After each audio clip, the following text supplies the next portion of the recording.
Yun yung gagawin natin mamaya.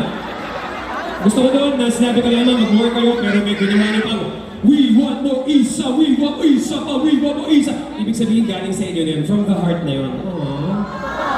Ngayon, kailangan nyo tandaan, huwag nyo makakalimutan yun kasi mamaya pag makalimutan nyo yun, sobrang awkward nun. Kasi biglang, ano ba yan? Wala nag-more, may isang kanta pa talaga. Okay? So kayo na bahala ha. With that, we are gonna be playing our final song. Maraming salamat sa inyong lahat. Thank you mga na shoutout sa sound system and sa lights for doing a great job. Ngayon, alam ko na maraming musikero sa audience kasi nasa Pilipinas tayo. Advice lang sa lahat ng musicians, always play original songs dahil maraming magaling pero ikaw lang ang makakakwento ng kwento mo. So write that song, share that story, and do a good job.